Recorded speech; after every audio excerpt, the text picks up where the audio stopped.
Welcome to History to Relax, where the past unfolds slowly and every story is told with care. Tonight, we invite you to travel back to a world bathed in sunlight, stirred by birdsong, and built on stone.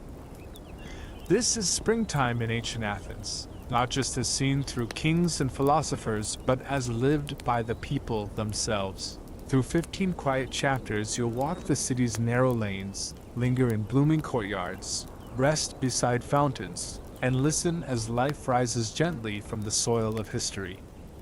From the priest atop the Acropolis to the widow at the city's edge, each voice offers a glimpse into one of humanity's most enduring cities, alive with scent, sound, and slow, steady change. So sit back, breathe deeply, let the season unfold. If you enjoyed this story, please like, subscribe, and share your thoughts in the comments. Tell us, what ancient place would you like to visit next? Thank you for joining us. Let the past begin to bloom. Chapter 1. Dawn over the Acropolis. From the eyes of a high priest of Athena, as spring begins in ancient Athens, the air was still cool when I rose. Not the cold of winter, biting and cruel, but the kind of chill that lingers in stone before the sun has touched it. I stepped out into the colonnade, barefoot, as I always do on mornings such as this.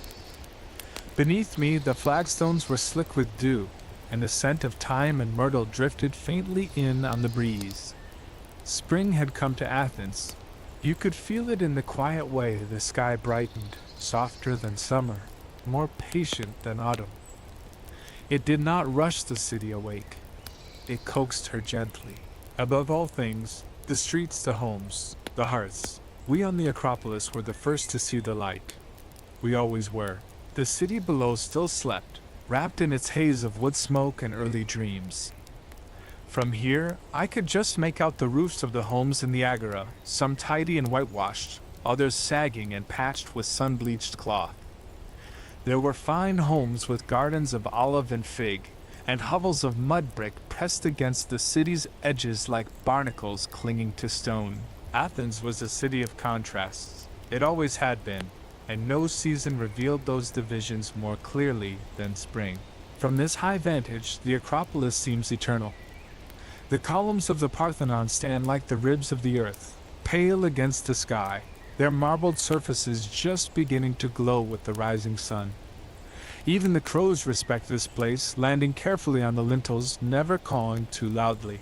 It is a sanctuary of silence in the early hours, disturbed only by the shuffle of robes, the clink of bronze oil lamps, and the whisper of prayers. I am a priest of Athena Polias, guardian of the city, weaver of wisdom, protector of the hearth and home. I have held this post for 27 years. My beard has turned silver beneath her gaze, and the joints of my knees protest more each time I bow before her sacred image. But I do not complain. To serve the goddess is to serve the city, and on mornings like this, when the sky is a pale blue silk above her temple, I feel as though the world has not yet been stained by noise, nor touched by greed. Behind me, in the temple's shadow, the other attendants stirred. They spoke little, not out of reverence alone, but out of rhythm. Mornings at the Acropolis moved like a ritual in themselves. Light the lamp, prepare the garlands, polish the altar steps with river water and cloth. Today we would make our offering of first blooms, daffodils and hyacinths gathered from the sacred fields beyond the city walls. Spring's earliest flowers, small and trembling things, yet radiant with color and fragrance. I took the basket's hand. The petals inside were a riot of gentle beauty, golden centers, violet edges, pale pink streaks like blush on a child's cheek. To someone walking the streets of Athens, they would seem simple things, weeds even. But here on the highest point of the city, they became symbols of rebirth, of thanks, of the cycles that bound the mortal and divine. The ritual was short, but we performed it slowly. Everything we do here is slow. The world below may race, with merchants shouting, slaves scurrying, children chasing one another through narrow lanes, but we are the counterweight. Our pace reminds the city that time is not only measured in coins and court cases, but in the rising of the sun, the return of the swallows, the soft budding of almond trees. I lit the incense with a sliver of coal and watched the smoke twist into the air, mingling with the breath of the city. Far below, I could now see the first stirrings of life. A woman sweeping her threshold with slow, practiced strokes. A man yoking an ox to his cart. Two boys kicking a bundle of cloth as if it were a ball. From here, they looked like ants. But I knew their struggles. Even from this height, I could feel the tension that would build in the streets as day deepened.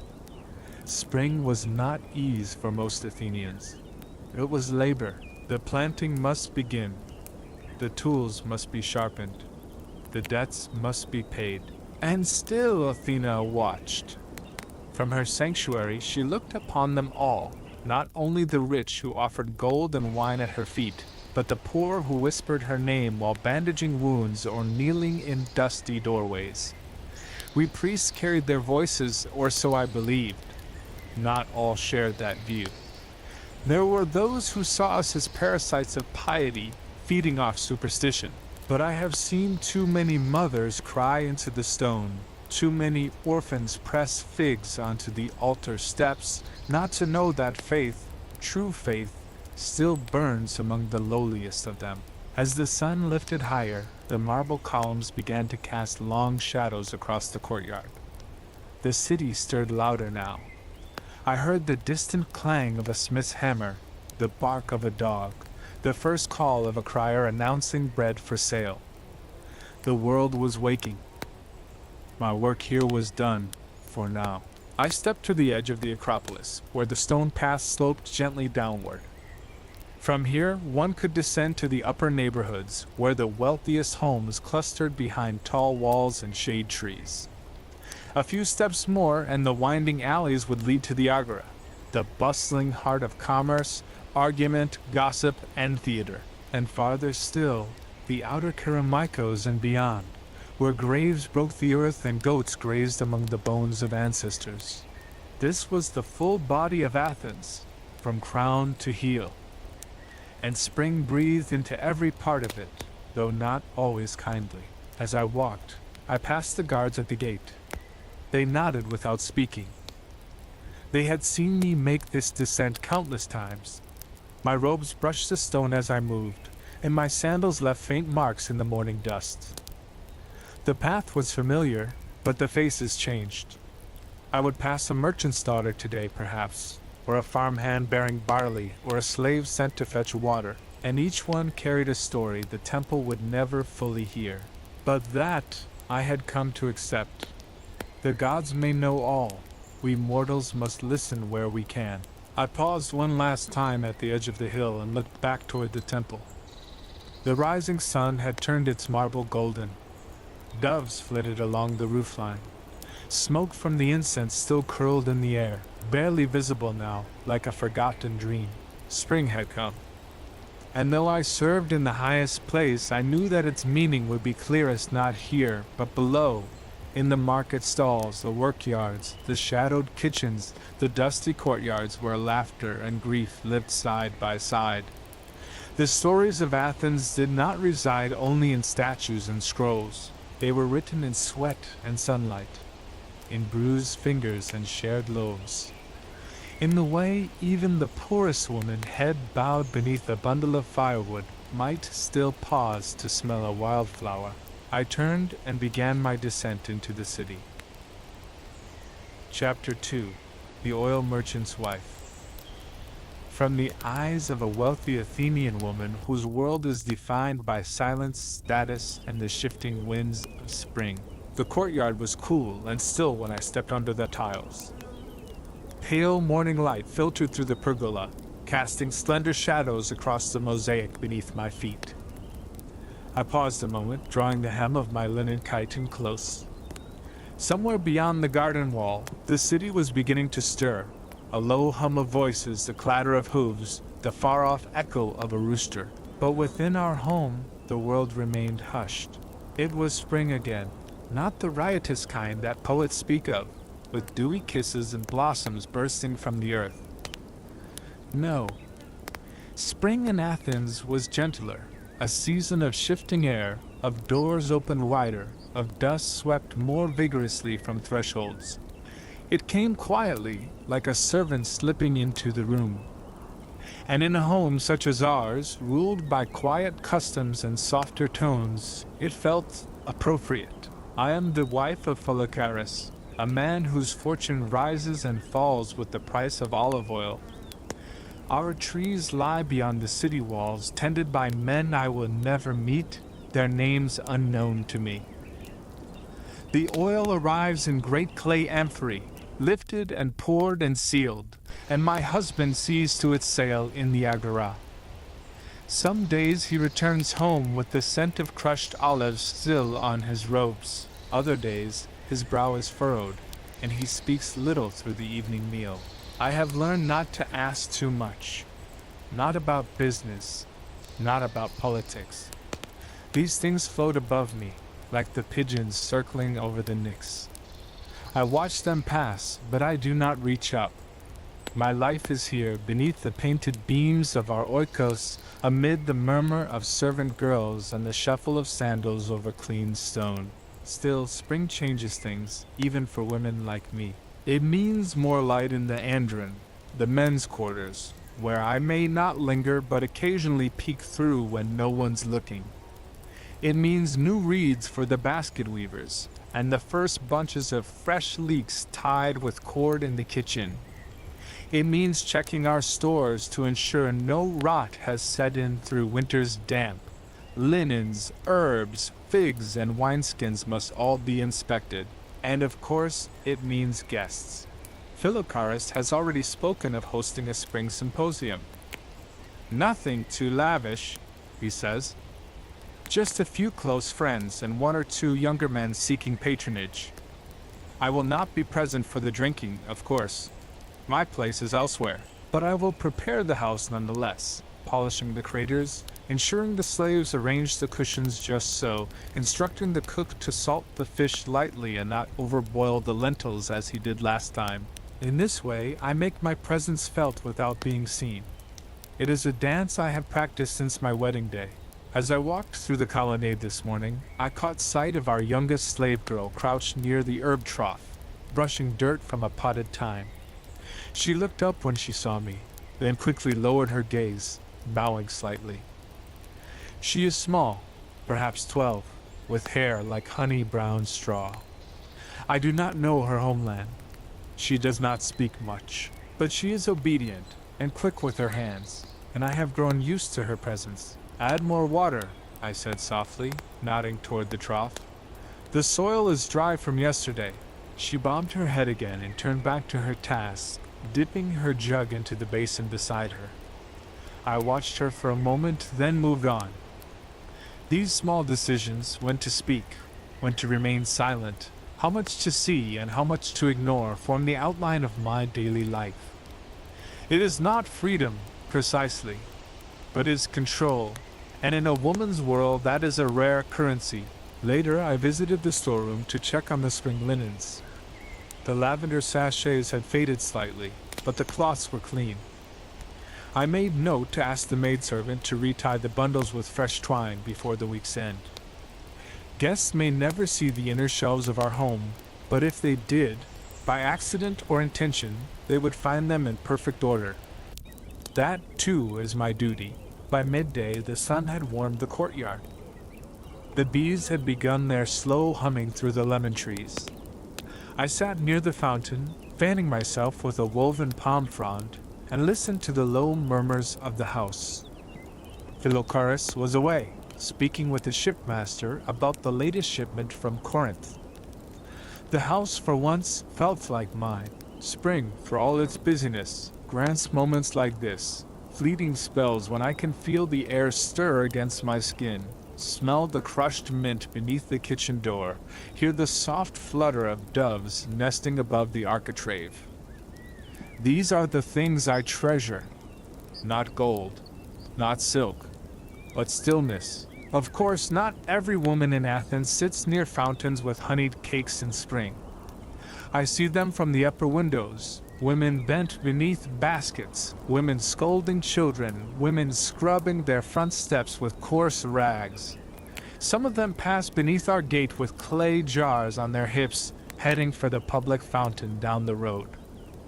Their tunics are patched. Their feet are bare. Their eyes flick up toward the house just for a moment before they look away. I wonder sometimes what they think of me. Do they envy the quiet? Do they resent it? Or do they know, as I do, that silence has its own price? When I was younger, I believed I would have more. Not more things, but more choices. I imagined I might attend a play, speak at length with a philosopher, walk freely through the city without a veil or a companion. But Athens does not bend for women like me. It praises us when we are modest, silent, obedient. It honors us when we manage the hearth, but never when we ask too many questions. So I do not ask, I manage.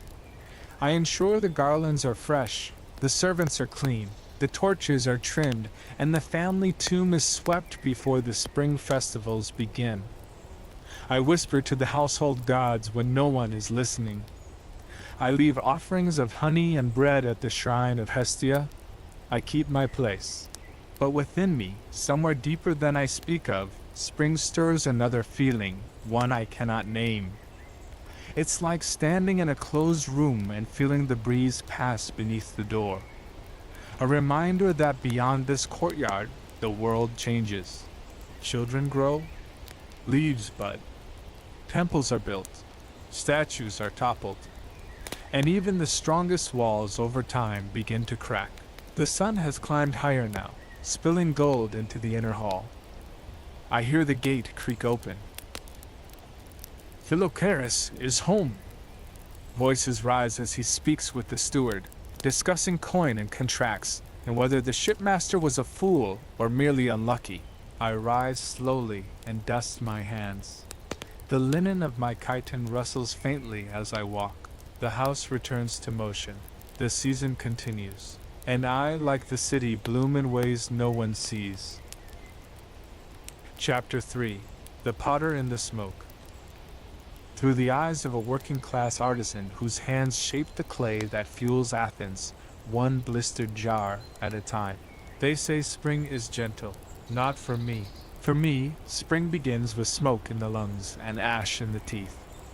It starts before the sun fully rises, when the kiln still smolders from the night's firing, and the floor is cold beneath my cracked heels.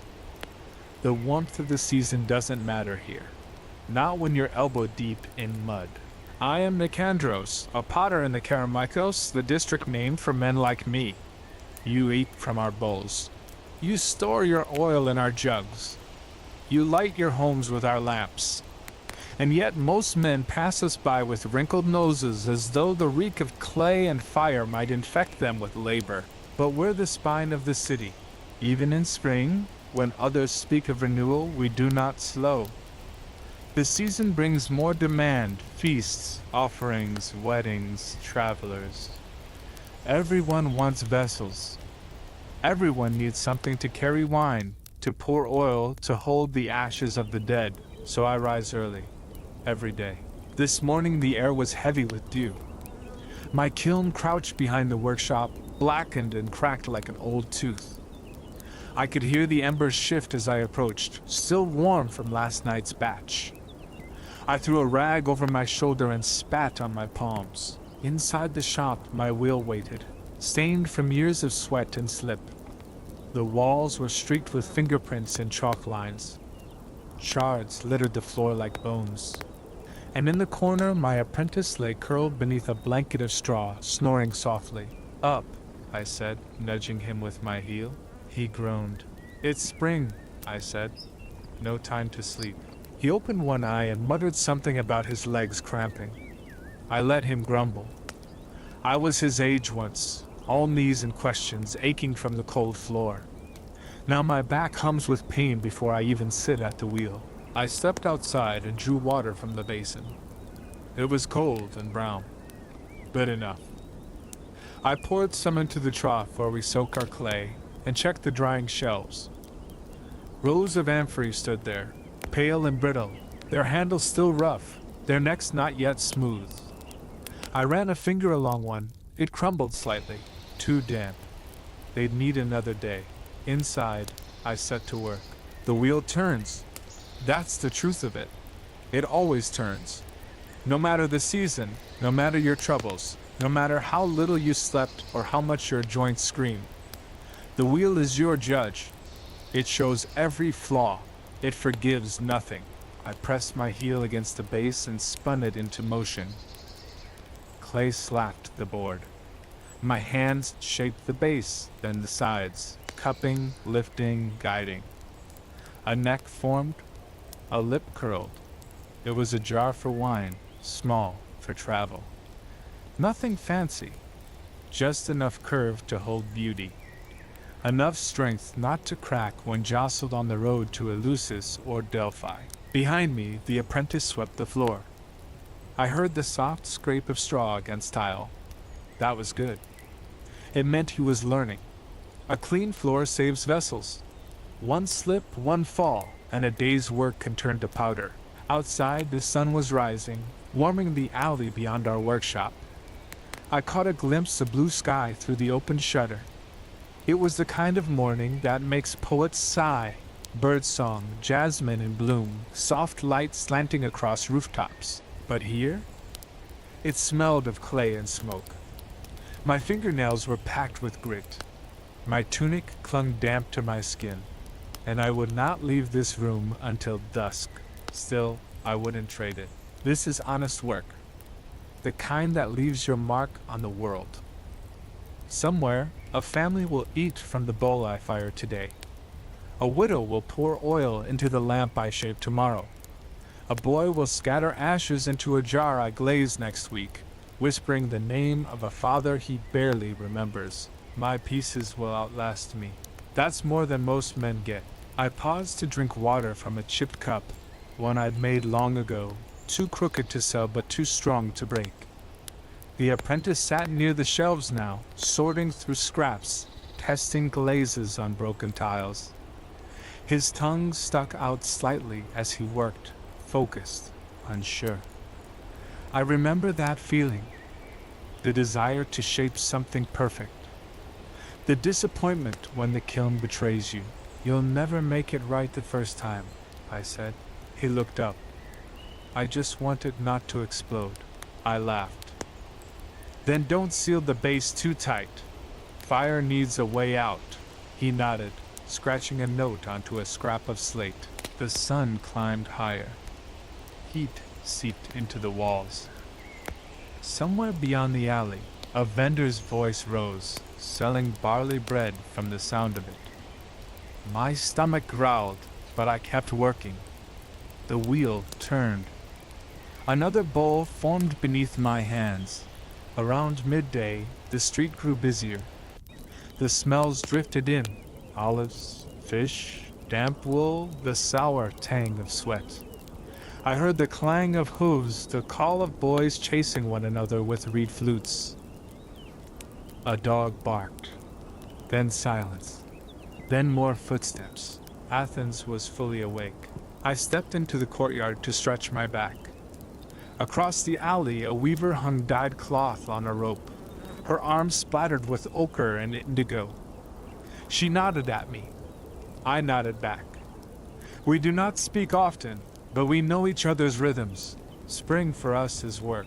For the wealthy, it's festivals and perfumes. For the philosophers, it's theories and shaded groves.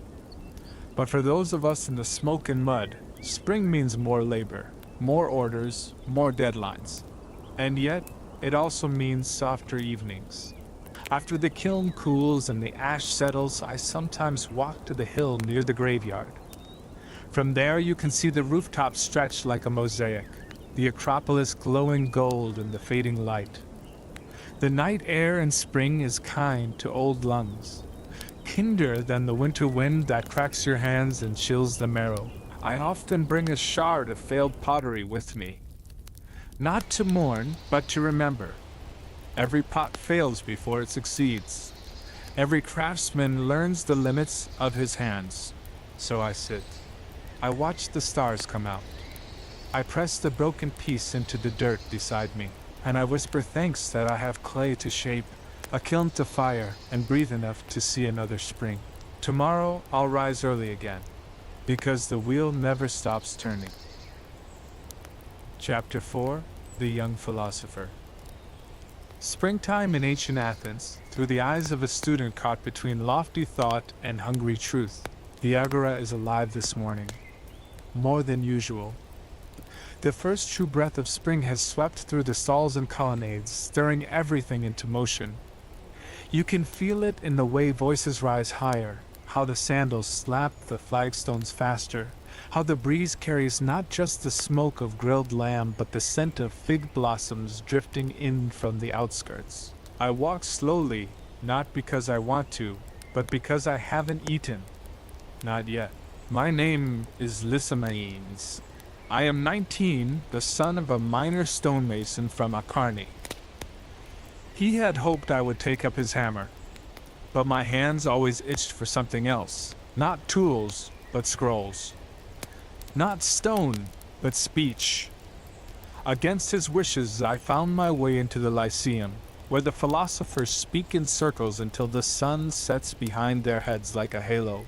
I've sat beneath those olive trees, listened to discourses on virtue, logic, geometry of the soul. I've argued with men twice my age, barefoot on the packed earth, voice dry from talking, stomach emptier than a clay bowl after a funeral feast. You see, thought is free, but food is not. And the city does not feed its thinkers, not unless they become famous or useful. I am neither. Not yet. So I come to the Agora.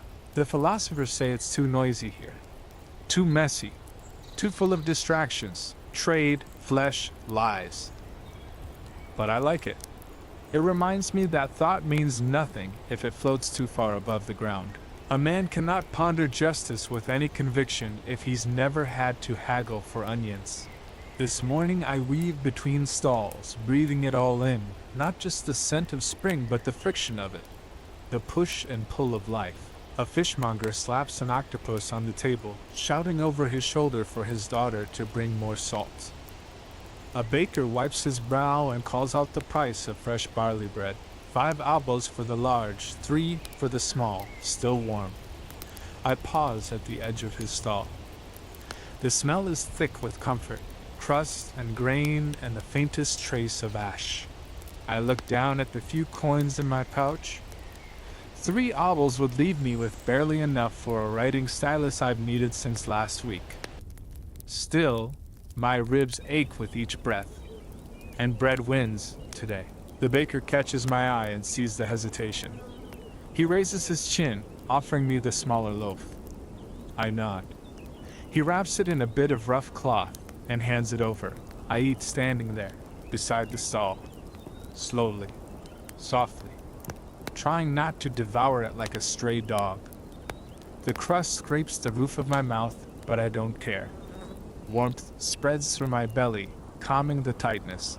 There are olives too, and cheese, if you know where to look. But I cannot afford them all. The day will have to stretch this loaf further than it should. With food inside me, the world looks different. Not easier, but less cruel. I wander again, down the western edge of the Agora. The spring sun catches the bronze helmets of the guards posted by the mint. Nearby, a group of children chases one another with rush whips, laughing until they tumble into a stall of dyed wool. The merchant curses, but he's smiling. Laughter is currency too in this city. I pause near a low wall and sit, watching the chaos blend and blur. Robes brushing amphory, slaves hauling baskets, medics bartering with slick-tongued merchants. From behind me, a voice rises, sharp and dry. Plato would say you're wasting your morning. I turn. It's Democritus, one of the older students from the Lyceum. His tunic is too clean for someone who claims to pursue truth. I suspect he has a mother or a paid servant who ensures his toga is always spotless. Plato never waited 3 days for bread, I reply, tearing another piece from my loaf. Democritus sits beside me, his satchel slung over one shoulder. He also didn't believe in democracy, he adds. I nod. He had that in common with most people who never went hungry.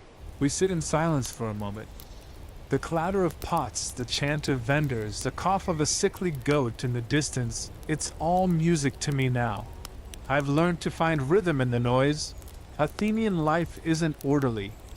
It's a web, tangled and loud and alive. Democritus pulls out a scroll. Aristotle lectured on the four causes yesterday. You missed it, I sigh. I was at the well house helping an old man carry buckets. That was my cause. He chuckles. Final or efficient? I grin, despite myself. Efficient, I say. Final would be if I married his granddaughter and inherited his olives. You've read too much Hesiod. Not enough to afford olives. He tosses me a dried fig from his pouch. I catch it, barely, and savor the chew. He doesn't offer another. Behind us, a group of men gathers near a tall marble stele. One of them is pacing, speaking loudly, something about tribute from Delos and how the treasury must be more transparent. I recognize the tone before I recognize the man. It's a citizen speaking publicly, hoping someone from the council notices. Spring brings more than just warm breezes. It brings the itch for politics.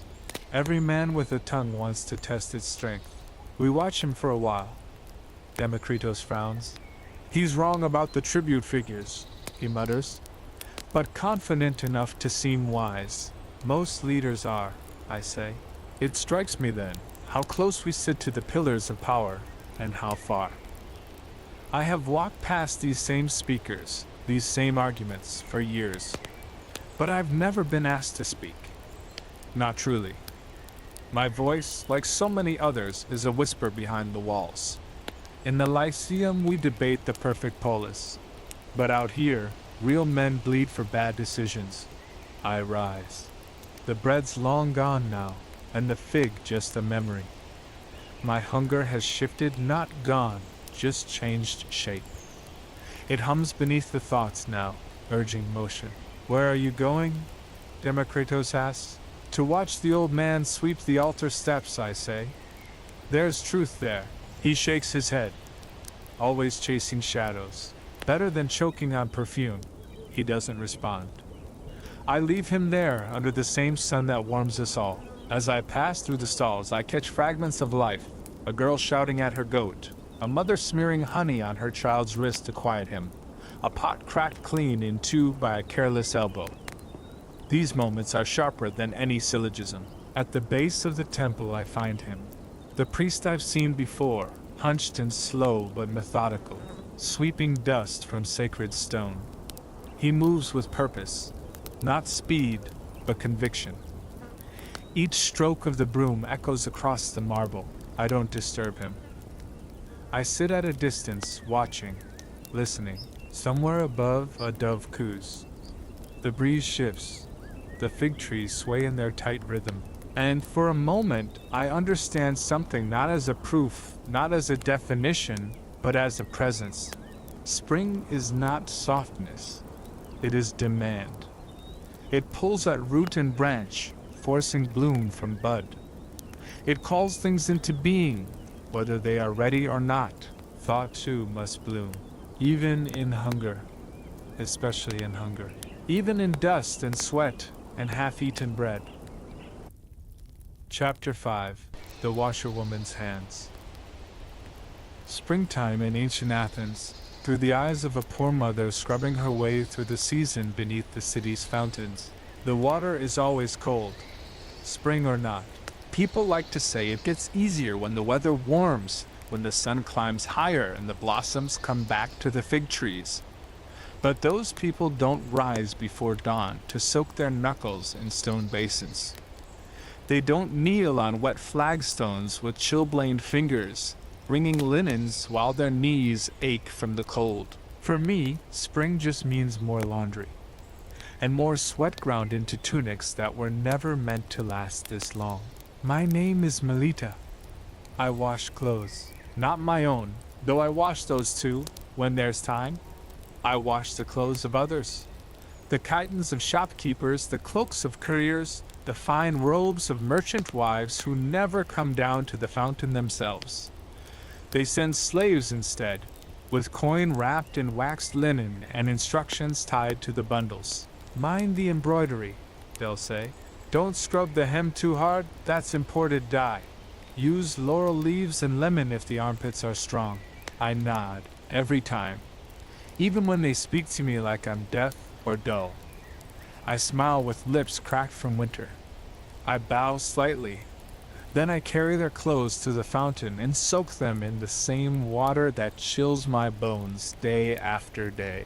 It is spring in Athens, but I feel no warmth yet. This morning I arrived just after the light crusted the Acropolis. The hill glowed gold above me, its temples still quiet, the stone steps catching the new sun like polished bone. But down here in the lower wards, the streets were shadowed and slick. Smoke from cook fires hung low.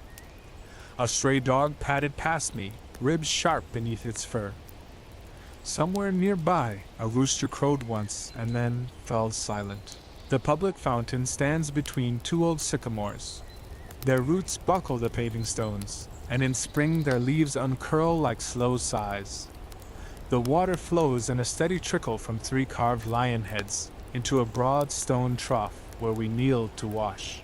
I'm not alone. I never am. There are others, always women, mostly older, mostly tired. We do not speak much before the sun warms the stones. Words take effort. We save that effort for scrubbing. But we nod. We recognize each other's burdens in the way our shoulders slope. Today I find my usual place near the middle trough. I untie the first bundle, a baker's apron, stiff with flour and grease, 2 children's tunics, and a coarse wool cloak still damp with last night's sweat. I reach for my paddle, worn smooth from years of use, and begin. Slap, soak, slap, soak. There is rhythm in it, if not peace. I used to hum, years ago, before my voice turned hoarse from the morning chill. Now I let the water sing for me. The burble from the spout, the slap of cloth against stone, the soft hiss of soaked wool being wrung dry. Time stretches differently here. It drips, like the water, slower than it should. Across the fountain, a young girl squats beside her mother, half washing, half daydreaming. She has a twig in her hand and draws lazy circles in the damp dust.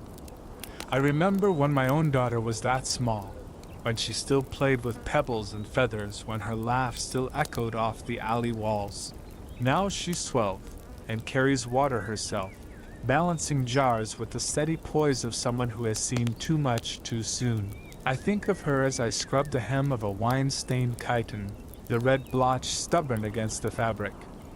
She'll be expecting lentils for supper. I wonder if I have enough left to buy them. Slap, soak.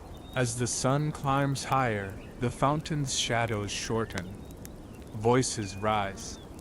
More women arrive, each with their bundles. The troughs fill. Space tightens. I move slightly to make room for Theano, a widow with a twisted spine who never speaks unless spoken to. We nod. I reach into my satchel for the last bundle. It's finer than the rest, thin linen, delicately stitched. A perfumed scrap clings to it, the ghost of rose oil and something sweeter. Probably from one of the hill homes, where women light incense at their household altars and wear sandals laced with gold. I wash it carefully. Not because I envy it, but because mistakes are expensive. If I snag the hem or dull the color, I'll lose the coin. Or worse, be blamed for damage I didn't cause. One time, a merchant's wife accused me of bleaching her wool too harshly. I had done nothing of the sort, but she shouted loud enough that others heard. I lost 2 clients that week, so I am careful, even with the garments of women who've never said my name. Slap, soak. By midday, my hands ache. The skin at my knuckles splits. My fingers, wrinkled from hours in the water, sting from the soap root I used on the worst stains. I flex them once, twice. The pain is familiar. Behind me, a boy passes with a tray of sesame cakes, calling out prices. I pretend not to look. Hunger is easier when you ignore its voice. The fountain quiets again. The other women have begun to leave, their bundles now washed and tied, hoisted onto backs or balanced on heads. The youngest among them walk faster. The oldest carry their loads like old debts. I remain. There are 2 more items to finish, and I've always disliked leaving anything half done. My daughter will wait. She's used to that. I told her to sweep the doorway and tend the cooking fire. She's good with embers. Careful. Stronger than I was at her age. As I rinse the last tunic, I glance toward the path that curves up toward the agora. From here, I can see the distant blur of crowds. Spring draws them out. Thinkers, sellers, gawkers, priests. I once dreamed of walking there without purpose. Not to beg. Not to barter. Just to wander. To lift my face to the sun and listen to the debates and smells and laughter. But the city has no time for women like me. We belong beneath. Beneath the hills, beneath the statues, beneath the marble columns and painted ceilings. Our work scrubs the dirt from their hems, not our own names, into history. Still, I wonder. Sometimes at night, when the fire dies down and my daughter sleeps beside me, I think about the world above the rooftops. I imagine a life with clean hands and no need to count coins. I imagine eating without rationing. I imagine being listened to fully. Then morning comes, and I go back to the fountain. Because the clothes must be cleaned. Because the city does not pause for dreams. Because there is no one else to do it. I tie the last bundle. My arms tremble slightly. I straighten my back and lift it to my shoulder. It's heavier than it was before, waterlogged, fragrant with soap and sweat. I take one last look at the trough. The water runs clear again. Behind me, the sycamores rustle. A dove lands on the stone lip and dips its beak. I watch it drink, feathers shivering with each motion. Even birds, I think, understand the value of clean water. I turn and begin the walk home.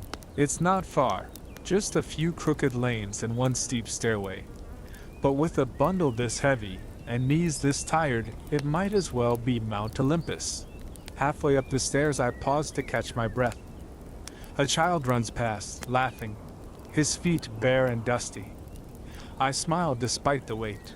Spring is not for me, not in the way poets say. But even down here, knee-deep in water and worry, I see its signs. A breeze that carries citrus instead of smoke. A patch of green creeping up a wall. A violet tucked between 2 stones near the fountain's base, blooming quietly, despite everything. So I carry the bundle. I carry it like I carry everything, and I keep walking.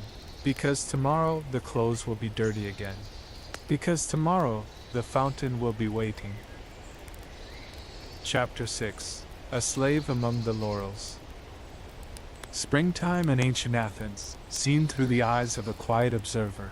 A domestic slave gathering herbs beneath the garden's warm silence. The laurel leaves are sharp near the stem. If you don't pluck them properly, the edges slice your fingers like thin knives. You learn quickly how to twist just so, how to slide your thumb along the woody branch, how to listen for that quiet snap that means the leaf has given itself up. I learned when I was 10. Now I am 17, and I gather the leaves by habit, not thought. My basket rests in the crook of my elbow. The sun is warm today, slanting through the fig branches above me. The ground smells of citrus and old ash, where the gardener burned the trimmings last week. It is spring, they say, but the garden has always felt like spring, even in winter. That's the way it's kept.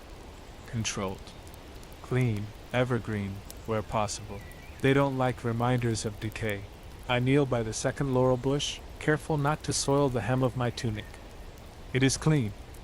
I washed it last night in the outer basin, and I will wear it again tomorrow. I have 2 tunics, one to wear, one to dry. I rotate them like breath. Around me, the garden shifts softly. Bees hum near the thyme. A cicada clicks once and goes quiet. The wind rustles the olive leaves overhead, brittle and silver-edged. I can hear the sound of the fountain in the courtyard too, not far off, where the master's wife speaks softly with her nurse. They think I cannot hear them, but I do. She is angry about the guest list for tonight's dinner. They should have asked me, she says. Inviting that woman? With her new sandals? It's a provocation. The nurse murmurs a reply I cannot make out. They walk away. Their sandals whisper across the stone like soft disapproval. I keep picking. It's strange how spring can seem gentle in places like this. The garden walls are thick. The air carries no stench of the street, only lavender, basil, lemon balm. The pebbled paths are swept every morning. The bird bath is scrubbed with vinegar twice a week. Even the weeds are respectable here, sprouting only in corners where they won't be seen. To someone like me, someone who was sold into this household at 7, it seems like a world apart. But I know it's not. I know this city. Not from walking its markets or standing in its temples, but from listening, from carrying things, from waiting silently in rooms I'm not supposed to remember. I've heard magistrates speak plainly when they think no one listens. I've seen wives weep in corners where no man would dare look. I've brought water to girls younger than me, who still flinch at raised voices. This city is beautiful and broken, just like this garden. I move to the row of mint near the shaded wall. Its scent clings to my fingertips. The leaves are small, new, the first of the season. The cook will want them fresh for the fish stew. I take only what's needed. I always do. Waste is noticed. Waste is punished. A sparrow lands nearby, tilting its head. I do not move. It hops once, pecks at a crumb, then flutters off again. I watch the sky through the branches. It's pale blue, that soft shade that only lasts until the sun climbs higher and bleaches it into gold.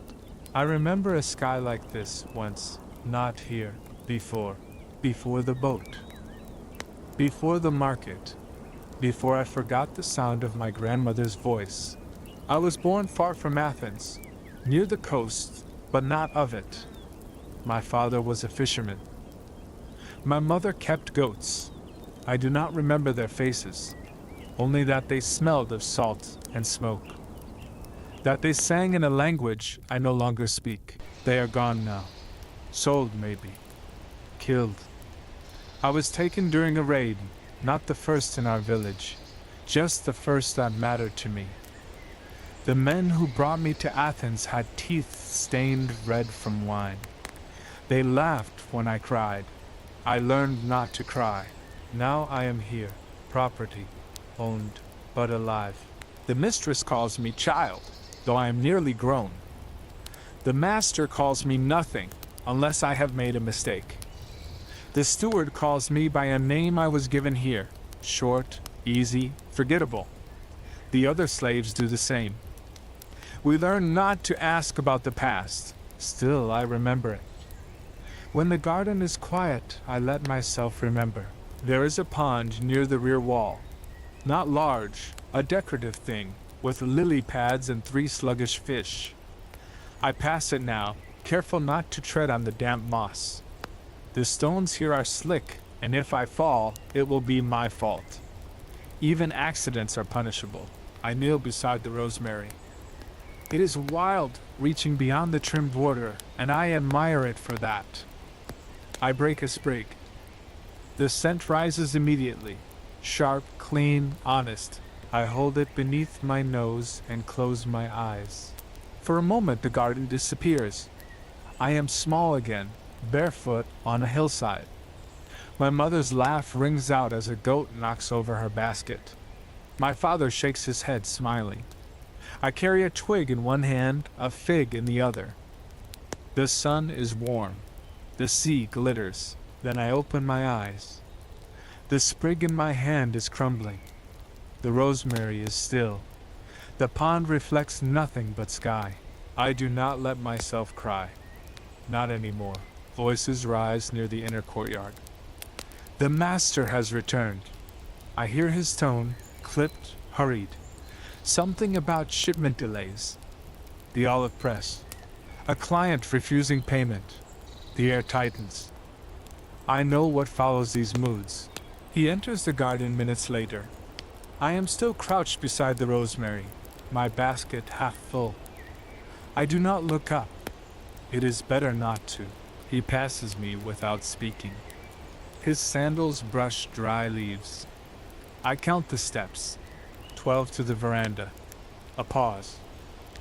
Then the sound of clay, a crater set down hard, water being poured. He sighs, then silence. I rise slowly and move to the bay tree. It grows tall near the northern edge, its trunk pale and straight. The leaves shimmer in the breeze. I pluck a few, old ones, from higher branches. These are stronger, better for flavoring meat. The cook will know I chose well. He may even nod. That will be enough. My basket is nearly full. I pause beneath the arbor, wiping my hands on the edge of my tunic. A lizard skitters past my toes. The sun is warmer now, truly spring. I feel it on the back of my neck. The air smells clean. Not free, just clean. Spring for me is not a time of festivals. There will be no walks to the theater, no songs sung in the square, no offerings at the family shrine. I will not dance in the fields or wear garlands in my hair. I will prepare them, perhaps, for others. I will crush petals, string flowers, sweep floors. I will listen to laughter and remain silent. But I will also breathe. I will also notice. I will stand in this garden and see what others do not. The cracks in the plaster, the ants between the paving stones, the way the vines reach for light, even when trimmed back. I have my thoughts. They are mine. No one can take them. And I have spring. Not the whole of it, but slivers, slices. A sunbeam through ivy. A bird's call at dusk. The scent of mint crushed beneath my heel. That is enough for now. I lift the basket. It's heavy, but not too heavy. My hands are strong. I return to the kitchen through the garden gate, passing the fig trees as I go. The cook will be waiting. The others will not ask where I've been. But I will remember that once, for a morning, I stood beneath the laurel in full bloom, and I was still, and I was whole. Chapter 7. The Farmer's Daughter. Springtime in ancient Athens, through the eyes of a young girl sowing seeds in the hills beyond the city. The earth is soft today. Not muddy. That was last week, when the rains turned the lower fields into puddles deep enough to swallow your sandals. No, today, it's just right. Moist but firm, the kind of soil that presses back when you push your fingers into it. The kind that welcomes seed. I kneel at the edge of the furrow, a linen pouch at my waist, and begin dropping fava beans one by one into the shallow trench my father carved with his plow. He moves ahead of me still, bent over the yoke, muttering to the ox under his breath. He speaks to the animal more than he speaks to me. But I don't mind. I know his voice, even when it's low. Spring has come. You can feel it in the wind, not just warmer, but different. It carries the smell of green things again. Almond blossoms, wild thyme, the faint sweetness of grapevine stretching toward the sun. There's a kindness to the light now. In winter the sun was brittle and cold, like it had forgotten us. But now it lingers longer, warmer, like it's trying to make amends. I tuck another seed into the earth, press it down, move. Another, and another. We've been out here since first light. My feet are caked in dry dirt. My knees ache from crouching. The hem of my tunic is already stiff with dust and seed lint. But there's rhythm in the work. It moves like breath. Drop, press, cover, step. I've done this since I was old enough to follow my mother into the fields. She's gone now, Fever took her in the last winter. But I remember how she moved, how her hands were always cracked but gentle. My father hasn't spoken of her since, but he wears her scarf tucked in his belt, even now, faded and frayed. We are what remains. Beyond our field, the hills rise gently, speckled with olive trees. Farther still, Athens squats behind its walls, all white marble and smoke trails. I've only been inside the city twice. Once for a festival, once to sell onions. It smelled like fish and sweat and perfume. I was overwhelmed. Here, in the countryside, everything is slower, but not easier. The land does not forgive laziness. You plant too late, you starve. You forget to weed, your beans choke.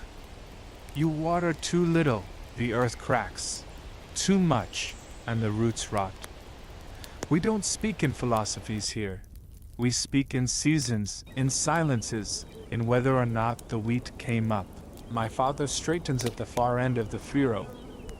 He leans on his hoe, squints into the sun, then waves a hand, not to me, but to the boy from the neighboring farm, who's passing by with his goats. The boy waves back. I pretend not to notice. He smiles too often. I finish the row and stand, brushing dirt from my palms. My back protests. I stretch. The sky above is endless and pale, the kind of blue that makes you feel smaller than the smallest pebble. A lark flutters past. I watch it disappear into the tall grass. Behind me, my younger brother fumbles with a bucket at the well. He's trying to haul water for the seedlings we planted 2 days ago. The bucket is too heavy. He spills half of it on his feet. Careful, I call, not unkindly. He glares at me and grumbles something about my bossy voice. I smile and take the bucket from him, lifting it with both hands. He stomps off to chase a cricket or throw a stone. I carry the water to the first furrow and begin to pour, slow and careful, letting the soil drink. It darkens beneath the stream, curling inward like it's remembering the rain. We will plant all week. Beans today, lentils tomorrow, barley next. Then we weed, then we pray. Farming is repetition, but each season feels different. Not because the work changes, it doesn't, but I do. Last spring, I was a girl who still asked when we'd visit the city again. Now I don't ask. Now I wonder how many sacks of grain we'll be able to store by summer. Now I look at the clouds and listen for frost, and check the leaves for signs of pests.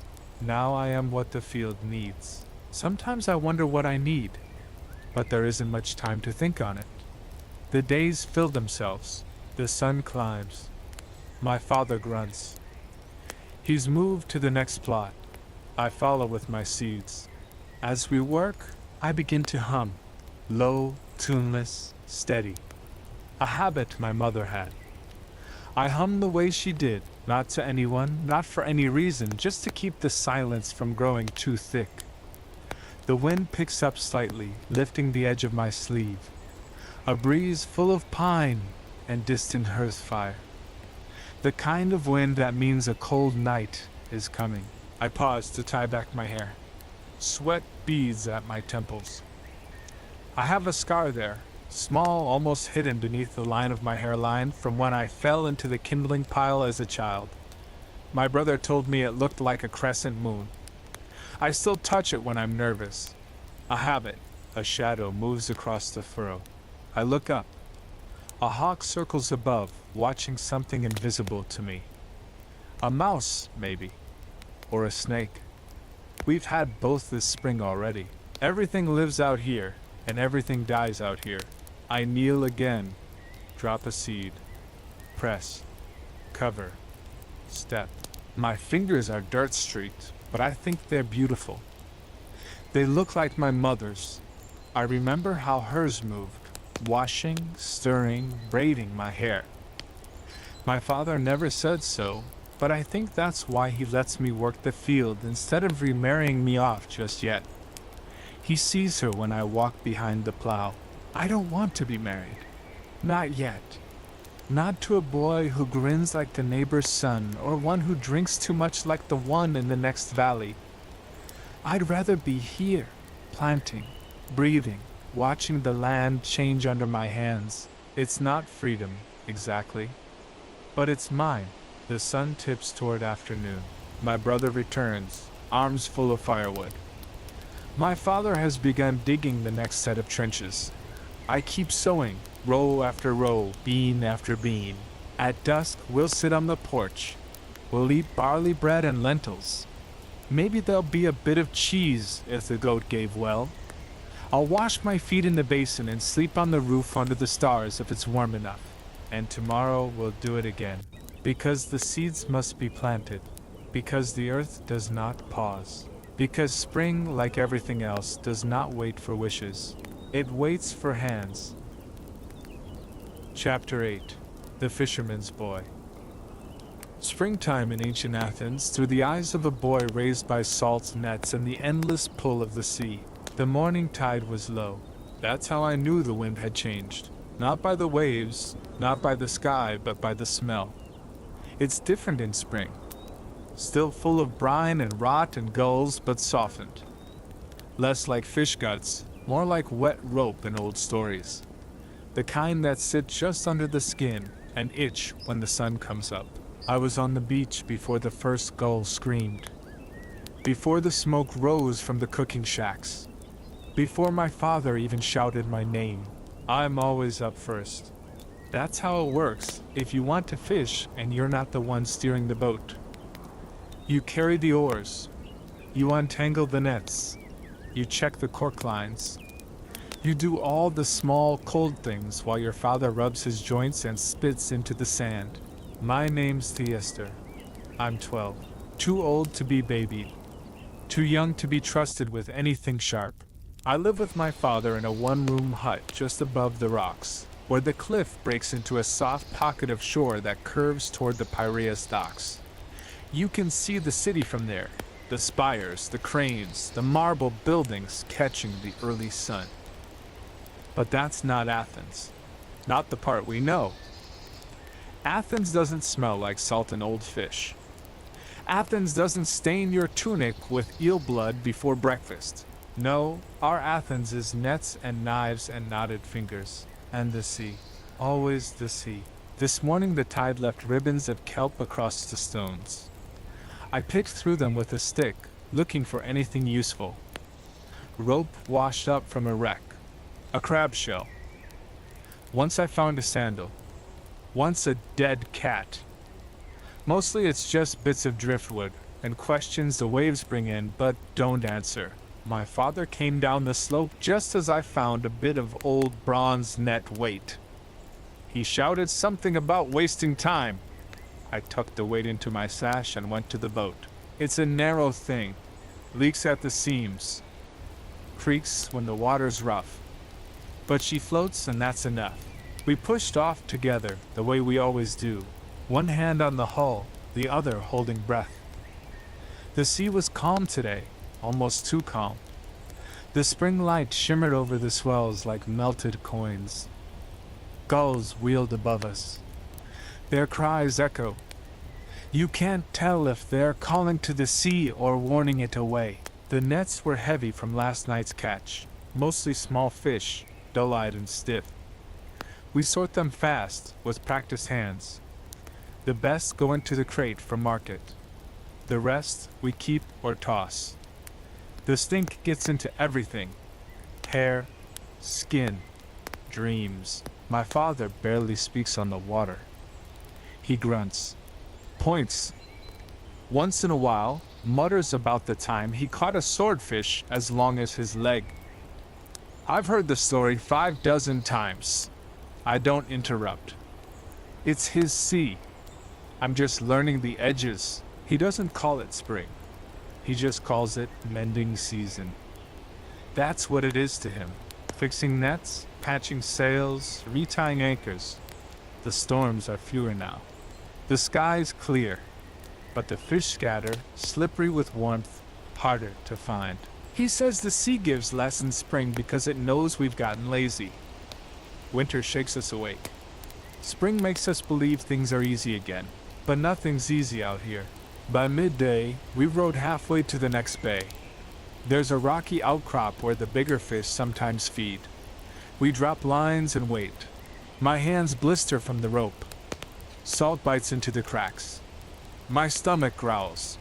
I chew a piece of dried fig and pretend it's enough. I watch the clouds. They drift like nets themselves, wide and full of emptiness. I want more than this, not because I hate the sea. I don't. I love it. The way it breathes. The way it changes. The way it doesn't care what your name is. But I want something else too. I don't know what. Just something beyond the curve of the water. Sometimes I dream of being a shipwright, carving sleek triremes that cut through waves like wind through linen. Sometimes I want to sail with the traders, see foreign ports, eat strange fruit. Sometimes I think about being a poet, one who writes about the sea, but from dry land, with soft hands and full bowls. But mostly I think I'll end up like my father. Brown-skinned, silent, bent from years of pulling light from a place that never offers it easily. Still, I row. Still, I bait the hooks. Still, I listen to the splash and hope it means something big. The afternoon sun burns the back of my neck. My tunic sticks to my ribs. We pull in the nets. Not much. A few good-sized mackerel. A rockfish. Nothing worth bragging about. My father frowns. I don't. Even a poor catch is still something. On the way back, we pass another boat. 2 older men. One nods. My father nods back. That's the whole conversation. Fishermen don't waste words. The sea takes them fast enough. The wind shifts. I smell smoke. Someone cooking fish on the beach already. My mouth waters. My father tosses me a flat barley cake. It's dry, but I eat it fast. Salt clings to my lips. By the time we haul the boat ashore, the sun is slipping behind the hills. The shadows stretch. The gulls settle. The sea quiets. I rinse the blood from my hands. Clean the boat. Coil the lines. My father pulls the crate of fish up the slope toward the hut. Tomorrow, he'll sell them in the lower market. The part where the vendors shout, and the coin comes slow. I stay behind for a moment, just watching. The tide creeps in. The waves lap at the hull, gentle now. The whole shore smells like night, like wet stone in old dreams. I skip a flat stone across the surface. Once.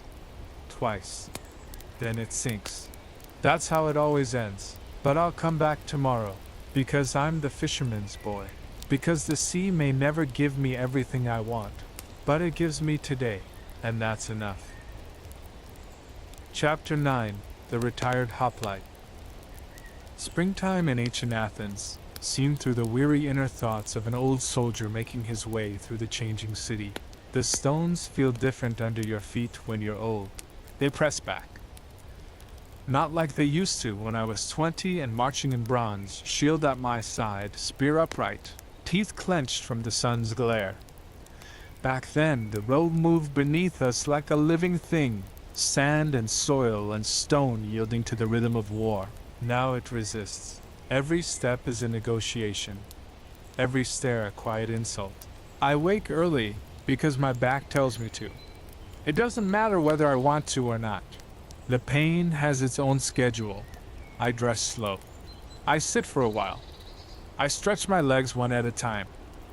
Then I lean on my stick, open the door, and begin my walk to the agora. It's spring now, though I had to be reminded. The trees said so before the people did. The lemon tree outside my home bloomed 3 days ago, all white flowers and yellow promise. I smelled it on the breeze before I saw it. My neighbor's boy shouted, "It's spring!"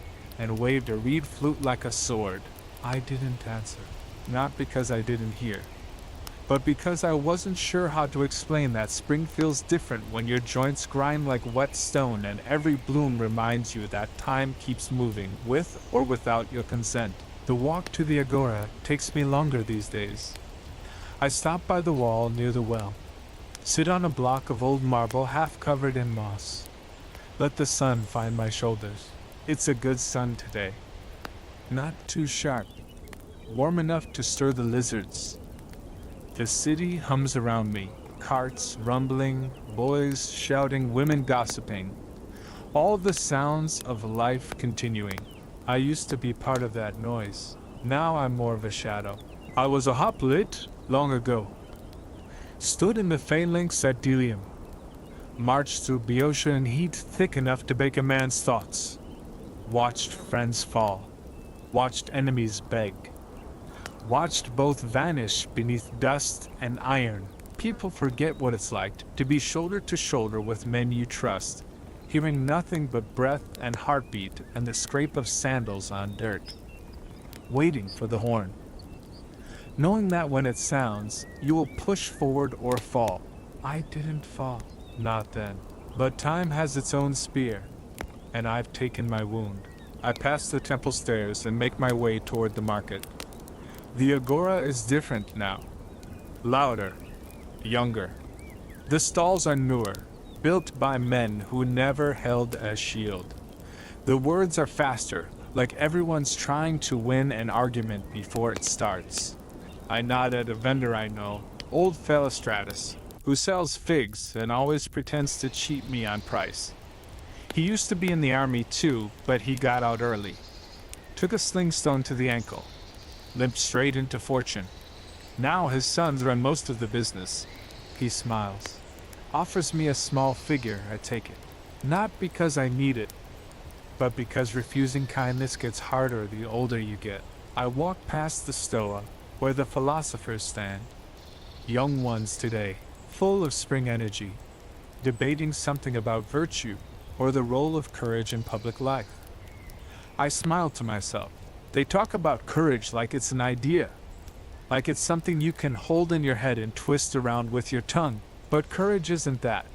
It's not a word, it's a weight. It's the breath you hold when the spears come down and there's no time to think, only time to choose. They won't know that until they're old enough to regret something. I move slowly now, following the edge of the market. Women brush past me with baskets of onions. A slave boy runs by, barefoot, carrying a clay jug and a face full of panic. I hear the hooves of horses near the edge of the square, the rattle of bronze tack. Traders, maybe. Or guards. It doesn't matter. Everything here keeps going, even when you don't. There's a bench I like, near the olive press, half in sun, half in shade. I sit there now and watch the people move. I don't try to join them. I just sit. There was a time I walked through this square with shoulders broad and feet light. The women watched. The men stepped aside. I was strong, clean, dressed well when the season allowed it. Now my tunic is patched. My knees ache. I carry a stick to keep from falling. But my eyes still work, and I see what most don't. The cracks in the stones. The girl with the limp. The way the bread seller hides a cough behind his sleeve. The way the city wears its spring like a mask, smiling and fragrant, but tired underneath. They think the city is eternal. That Athens will always rise with the sun, wrapped in golden marble and talk of glory. But I remember what it took to hold this place. What we gave, what we lost. Not just blood, though there was plenty, but memory. We built this city on memory, on stories told in the dark, on names carved into shields and shouted to the sky. Now those names are gone, and the shields are decorations. A boy walks past with a toy spear. He jabs it at an imaginary enemy. His mother calls him back, her arms full of cloth. I watch them. I remember holding my own boy like that before the fever came, before the silence. I close my eyes. For a moment, the agora fades. I hear the crunch of boots on dry earth, the breath of men beside me, the captain's voice, the sun in my eyes. Then it's gone, and I'm just an old man again, sitting on a bench in the springtime, watching a world that no longer needs me. Still, I come here, not for conversation, not for business, but to remind myself that I was part of this city once, that I stood when others fell, that my bones helped shape these stones. The wind shifts. The fig tree near the stoa drops a single leaf. It lands beside my foot. I pick it up, rub it between my fingers. The veins are fine, delicate, like the scars on my knuckles. I smile, because I'm still here, because I remember, and because spring comes, even for old men who walk slow and speak little. I stand. The bench creaks beneath me. I turn back toward the long road home. The steps will be hard, the hill worse, but I will walk them, because I always have, and because the city still breathes, even if it forgets my name. Chapter 10. The Perfumist's Apprentice. Springtime in ancient Athens, through the eyes of a quiet young girl learning the alchemy of scent, beauty, and silence in the back room of a perfumery. The roses must be crushed before the sun touches them. That's the first lesson. If you wait too long, the oils fade. The petals sag. The scent curls inward and disappears like a sigh. But if you rise early, before the dew dries, before the noise of the agora rises through the alley, then the flowers are yours. Still dreaming. Still full of promise. I wake before the birds. The window in my sleeping nook is small, set high into the wall, and the light comes soft and gray at first. I slip out of bed without sound. My sandals wait by the wall, but I don't wear them yet. Not until I've swept the floor and stirred the ash from last night's coals. Bare feet are quieter. My master prefers quiet. I move through the house with care, past the inner courtyard where lemon trees lean inward from their pots, past the drying racks where strips of citrus peel hang like sunlit ribbons, into the back room, the workshop. It smells of everything: crushed violets, warm oil, cedar, wax, smoke from the rose kiln, faint traces of sandalwood, musk, beeswax, resin, a scent like honeyed dust, another like burned sugar, and beneath it all, the scent of old things, leather-bound recipes, wooden drawers rubbed smooth by generations of hands. I breathe it in, slowly, like prayer. I am the apprentice of Menocrates, perfumist of the lower market, supplier to wealthy wives and temple attendants and foreign merchants who want to smell like Athens even after they leave it behind. My place is here, among the flasks and the petals, not in the front shop. Not yet. That's for the master and his son. I stay behind the beaded curtain, where the real work begins. Today is a rose day. The delivery came at dawn, 3 baskets full, their lids woven from reed and straw, the petals packed tight to hold the scent. I open the first one. The fragrance rises in a wave, heady, almost dizzying. Pink and red and ivory petals curl against one another like sleeping sisters. I reach in with both hands. The softness is like nothing else. Not silk, not lambskin, something lighter, alive. I lift them by the handful, place them in the wide copper bowl near the press. The bowl shines, polished with oil and salt last night, as instructed. I crush the petals with a flat stone, slowly, rhythmically. Not too hard, or the scent turns bitter. The second lesson: pressure must be firm, not cruel. As I work, the color seeps into the copper. The oil darkens. The air thickens with perfume. My hands grow sticky with sap. The scent clings to my wrists, my sleeves, the ends of my braid. I do not mind. Scent is what I carry. It's the part of the world that no one can take from me. I was 10 when I came here. My father owed coin. My mother wept. I remember the shop's doorway, the curtain of beads, the gleam of glass bottles, the silence of the master's eyes. He asked me what I could smell. I told him the difference between fresh lavender and dried, the difference between crushed myrrh and unbroken resin, between orange blossom and lemon leaf. He nodded. I stayed. Now I am 15, still the apprentice, still quiet. But I am learning. Today I will make the rose base for the temple oil. It will be mixed with olive oil, cinnamon bark, and a trace of ground iris. It will sit in sealed clay jars for 20 days, then filtered, then poured into slender glass vials with stoppers of carved wood. It will be placed at the feet of statues, rubbed into the skin of dancers, worn on the necks of women who do not know my name, but I will know. I will recognize it on the breeze. I clean the bowl and move to the next stage, the heating. A pot of water simmers over the low coals. I place a small bronze cup over it, letting the steam warm the rose pulp without burning it. The oil begins to separate, a thin golden line at the surface. I skim it with a spoon and pour it into the waiting flask. The workshop hums. No voices, just sound, gentle, measured, sacred. The bubbling of water, the scratch of spoon on clay, the rustle of dried petals in the bin. I glance once through the curtain into the front room. The master is speaking to a client, a woman in gold-threaded sandals. She gestures toward the display shelf. He nods, selects a vial, uncorks it. I see her eyes close as she inhales. Then she smiles. She'll pay well. She always does. I return to the flask. Add another spoon of oil. Seal the top. Set it aside. Begin again. Outside, the street noise rises. Carts, children, animals, voices. The Agora breathes. Spring ripples through the alleyways, bringing with it the smell of new things. Fresh loaves, flowering vines, roasted garlic, hot brass. But inside, the air remains thick with roses. Time slows. I sweep the workspace. I wipe the bowls. I grind the next batch of myrrh to soak for tomorrow. The third lesson. Fragrance is patient. It must be coaxed, not commanded.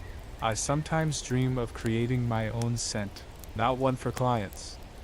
Not one with a name in the shop book. Just a blend I make for myself. A secret. Something soft, green, and warm. Almond blossom, mint, a trace of earth after rain. A scent like memory. Maybe one day, when I'm no longer the apprentice. When the master hands me the ledger. When my name is carved into the door frame alongside his. For now I work. As the sun leans west, the heat deepens. I feel sweat at the base of my neck. My hands ache slightly from grinding. My knees are stiff from standing. But the jars are lined neatly on the shelf. The roses are spent. The air glows with scent. The master steps into the back room just once. He looks at the finished batch. He says nothing, just nods. Then he leaves. That's enough. I sit for a moment on the stool by the mortar. Let the scent wrap around me like a veil. It smells of spring, of labor, of something fleeting and beautiful and hard-earned. I smile, because no one will know my hands made this perfume. But I will know, and the scent, it will remember me. Chapter 11. The Widow by the Wall. Springtime in ancient Athens, through the quiet, reflective voice of an elderly woman living alone near the edge of the city, where the flowers bloom, but the past still lingers. There used to be 2 fig trees outside this house, one on either side of the gate. My husband planted them the year we moved in, cuttings from his uncle's grove, carried all the way from Marathon wrapped in wet cloth. I remember his hands as he lowered the roots into the soil, how he pressed the dirt down gently, like he was tucking in a child. One of them died. Winter rot, years ago. The other's still here. It leans a bit, reaching away from the house toward the light. In spring, it blossoms all the same. Little green bulbs pushing out like small fists, promising sweetness. The bees come. The birds come. But no one else does. Not anymore. This house is quiet now. Too quiet. I keep it clean. I sweep the hearth. I scrub the lintel stones with salt. I talk to the clay gods in the niche above the kitchen shelf. Ask them for little things. Steady legs. dry days. Sleep that comes when called. They don't always answer, but I talk anyway. It helps pass the hours. My name is Lysandra. I have lived in this house since I was 15. I am 73 now, though I don't know for certain. I stopped counting after my son died. The numbers started to feel like something kept by other people, younger people with lives ahead of them, not women like me, who count only by seasons. Spring means something different once you've seen so many of them. It used to be the time when I opened the windows wide and beat the dust from the winter rugs. When I walked to the market with a basket on one hip and a child on the other. When my husband brought home bundles of herbs and fresh cheese and laughed when the cat knocked over the oil jar. Now it's just longer light, warmer air, and the way the fig tree leans. I sit near the gate most mornings. The stones there are warm once the sun touches them. I bring my stool, old, creaky, but still strong, and I watch the street. It's not a busy road. We're near the edge of the city, close to the outer wall. You can hear the goats bleating from the slopes. You can see the dust rise when carts rumble by. Children run past sometimes, chasing each other with reeds. One of them always waves. I don't know his name. He calls me Yaya, even though we aren't kin. I wave back. I used to give him bits of honeyed bread, but I've had none to spare this month. A neighbor girl, young, pretty, always rushing, stops by once a week to check on me. Brings a bit of barley or dried olives. I thank her. She talks quickly, then leaves. I don't blame her. The young shouldn't linger in houses full of ghosts. I sweep the threshold daily. Habit. Even when no one visits. I keep the amphora upright, even when it's empty. I polish the cracked bowl my husband made when we were first married. It holds pebbles now, gathered by my granddaughter when she was little. She lives across the sea. Her father, my son, died before she was 10. She writes sometimes. Short letters. Careful spelling. She says she remembers the fig tree. Says she misses the honey bread. I write back. I tell her about the birds. This morning one landed on the sill. A thrush, mottled brown. It pecked at the wood, tilted its head at me. I whispered a greeting. It stayed for a moment longer, then flew off. I imagined it carrying my words to someone I miss. That's what spring does now. It doesn't stir me to clean or walk or cook. It stirs memory. It makes everything bloom, even the past. I walked to the fountain yesterday. My legs ached. My cane sank into the soft dust. The other women were younger. They didn't speak to me. One offered to carry my jar. I let her. It was heavy. Heavier than it used to be. When I returned home, I sat in the doorway for a long time, just breathing. The air smelled of rosemary and something sweet. Maybe almonds baking. Maybe orange peel drying on a roof nearby. A boy walked by carrying a basket of pottery shards. He was whistling a tune I didn't recognize. Life keeps going. It's not unkind, just indifferent.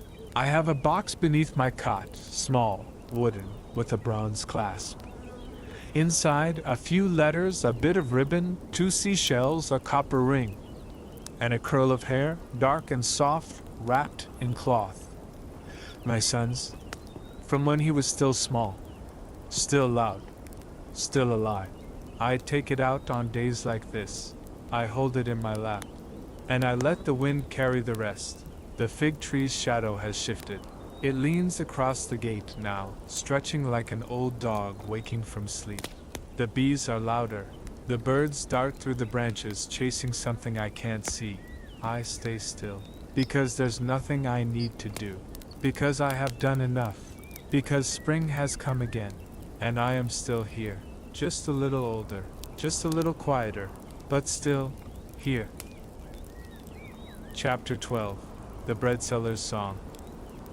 Springtime in ancient Athens, through the steady voice of a young street vendor singing her way through the city, carrying loaves and quiet resilience. I balance the basket on my hip, just so. It's easier now. The first few days I tried it, I dropped it twice. Once the lid flew off and 3 loaves landed in a puddle near the smithy. The other time, a dog tried to run off with one. I laughed then, more from nerves than humor. But now I have the rhythm. Left foot first. Lean slightly toward the gate. Keep the weight over the ribs. It's a dance, a balancing act. Everything in this city is. My name is Chloe. I am 17, and I sell bread in the streets of Athens. Not from a stall, not from a shop. Just from myself, my hands, my basket, and my voice. Spring is my season. It's easier to walk. The air smells better. The streets are cleaner. The people smile more, though not always. The worst of winter's cold is gone, and so are the cracked lips and stiff knees. I step out early before the agora fills with shouting, before the sun sits heavy on the rooftops. I like that hour, when the light is gold and the breeze is soft, and the baker hands me the day's round loaves still warm from the oven. Go on, little dove, he says. Sing them out of their coin, and I do. I walk the back streets first, where the old women sweep their thresholds and the cats stretch in the sun. I know their names. They know mine. They ask about my mother. They ask about my brother. They sometimes buy yesterday's bread at half the price. I don't mind. I'd rather sell it than carry it all the way back. The loaves are barley and wheat mixed, rough on the outside, soft within. A little salt in the dough, sometimes sesame if the flour was good. I hum as I walk, not loud yet, just warming my voice. It's early, too early to sing. By the time I reach the wider streets, the light has stretched farther. I pass the bathhouse and call out, "Fresh bread, warm bread. Better than your bath water, I promise." The women at the door laugh. One tosses a coin. I catch it and hand her a loaf. I sing louder then. Not a song really, more like a tune made of words. Half chant, half rhythm. The way my mother taught me. Buy a loaf for your morning bowl. Feed the fire, feed your soul. It's silly, but it works. People smile. They turn their heads. They listen. And when they listen, they buy. That's the first rule. Make them notice. The second, keep moving. If you stop too long in one place, people think you're resting. Or worse, they think you've nothing left to sell. So I walk. I circle the agora. I pass the stalls. I nod to the fishmonger. I wave to the potter. I skirt the edge of the temple steps where the marble shines in the new light. It is beautiful, this city in spring. The white stone glows. The vines creep up the walls again. The vendors scrub their boards with lemon and oil, and the old men sit on benches instead of staying indoors. There are more lovers in the alleys, more children underfoot, more music in the courtyards. Sometimes I stop to listen, not long, just a moment. A flute near the fountain. A girl singing while she braids her sister's hair. Even the birds are louder now. The air feels full. I pass a man sitting on the steps. He's wrapped in a cloak too thick for spring. He looks tired. I pause. Hungry, uncle? He doesn't speak, just nods. I hand him a small loaf. No charge. He reaches out, fingers trembling. Thank you, he says. It smells like home. That stays with me. I keep walking. The basket is half empty now. My hip aches a little, but I don't mind. I've walked this way for 3 years, since my father died and my brother took over the stonework. He earns what he can. I sell what I can. My mother does the rest, mending, sewing, keeping our small place clean and warm. We get by, not rich, not poor, just steady, like my footsteps. I turn onto a street I don't usually visit, a row of houses I don't know well. But something pulls me there. Maybe the sunlight. Maybe the scent of rosemary in the breeze. I call out again. Bread for breakfast. Better than olives. A door opens. A child runs out. A girl, maybe 5, barefoot and quick. She tugs at my tunic. Is it still warm? I kneel and show her the loaf. She presses it to her cheek and smiles. Her mother appears a few paces behind, hair unbraided, eyes tired. She pays with 2 small coins, apologizing. I tell her it's more than enough, and I mean it. By late morning, the basket is nearly empty. I sit by the edge of a fountain, feet sore, arms slack. The water sings beside me. A woman nearby sells flowers. We don't speak, but we nod to one another. That's enough. I eat a bit of crust, drink from the cup I carry, watch the people pass. There's a couple in clean robes walking close together. A boy selling figs, his hands stained purple. A priest sweeping the temple steps. A dog sniffing a cartwheel.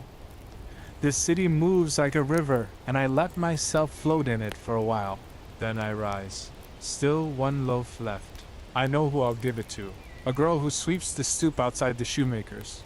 She watches me every time I pass, but never speaks. Today, I'll hand her the bread. No words. Just a gift. Spring, after all, is forgiving. I make my way back slowly, letting the air cool my neck. The streets are louder now, busier. I step aside for a donkey cart. I wait at a crowded crossing. I pass a boy playing a pipe, his eyes closed in joy. When I reach the stoop, the girl is there. She looks up. I hand her the loaf. She blinks, then smiles. I walk on. By the time I reach home, the sun is high. My mother waits inside. The table is set with lentils and herbs. My brother returns from the quarry at dusk, arms scraped, voice hoarse. We eat together. We laugh a little, and I sleep well. Because I walked. Because I sang. Because the city answered me with coins and faces and the warmth of early spring. And tomorrow I will do it again. Because there will be more bread, and more streets, and more songs. Chapter 13. The Foreign Dancer. Springtime in ancient Athens, told through the voice of a Thracian performer who moves through the city with elegance, observation, and the quiet ache of never fully belonging. In Athens, people look with their eyes first, and listen only after. That was one of the first things I learned. It wasn't a hard lesson, just a quiet one. You feel it when you enter a room, and the conversation changes slightly. Not a silence, not a stare. Just that tiny pause, that flick of attention. That unspoken, not from here. I dance. That is how they know me. They call me Radapi, though it is not the name I was born with. My mother gave me another name, longer, full of consonants, difficult on Athenian tongues. The first time my master brought me here, he changed it at the gates. Something softer, easier, like a flower. I let it be so. A name, after all, is just a mask you wear long enough that even your own voice starts to believe it. Now they call me when they want something lovely. When the house is full of wine, and men want to see silk move. When the wives have withdrawn and the music begins, I enter. Bare feet, anklets, hair braided with coins, arms raised like reeds in the wind. I do not speak. I let my body speak for me. Spring is the season of performances. The air is warmer. The gatherings more frequent. The city blooms, and so do the invitations. I am brought to courtyards where torches flicker on the stone walls. I am led into rooms that smell of pine, resin, and roasted lamb, where laughter spills like wine from shallow cups. They do not ask if I am tired. They assume I will always move the way they expect, light and smooth, like a stream running downhill. And I do, because I must. But spring also brings small mercies. The flowers return to the edges of the city. The wind smells of fennel and crushed leaves. The courtyards stay warm into the night, and the musicians play longer, letting me match their rhythm under the stars. When I am not dancing, I walk. I do not walk the central roads. Too many voices, too many glances. I take the narrow paths behind the workshops, where the potters work in silence and the dye vats stain the air with bitter fragrance. I like those corners of Athens, the ones that don't try to impress. In those quiet spaces, I see the city for what it truly is, not just marble and speeches, but hands stained red with clay, sleeves damp from the fountain, children with crumbs on their chins. It is here that Athens feels honest, not proud, just living.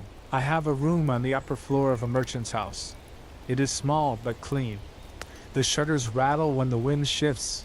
I keep a basin by the window and a strand of beads over the door. My coins are hidden beneath a loose tile. My sandals rest by the mat, carefully aligned, even when I am too tired to care. At night, I stretch my limbs slowly. The muscles complain, but I soothe them with oil. I braid my hair for sleep and unpin the ornaments. The silence is never complete. There are always noises in the city. Dogs, cartwheels, a man singing drunkenly to himself. But I find comfort in that. Noise means life continues. I do not belong here, not fully. The language still catches in my throat when I speak quickly. The jokes move past me before I understand them. But I have learned to listen to the things that don't require translation. I understand hunger when I see it in another's eyes. I know the sound of loneliness in someone's laugh. I can hear resentment in the way a man clears his throat before speaking. Athens is full of these small signs. Spring only sharpens them. There are girls like me across the city. Some are younger. Some were born in Cyprus or Lesbos or along the northern coast. We pass each other in the narrow lanes sometimes. We don't often speak, but our eyes meet for a moment, a recognition that needs no words. We know what it means to be noticed and not seen. Still, I choose to be kind to this city, even if it forgets me. I watch the trees. I listen to the market songs. I greet the older women who lay olives on their windowsills to cure. I accept the city's silences as part of its music.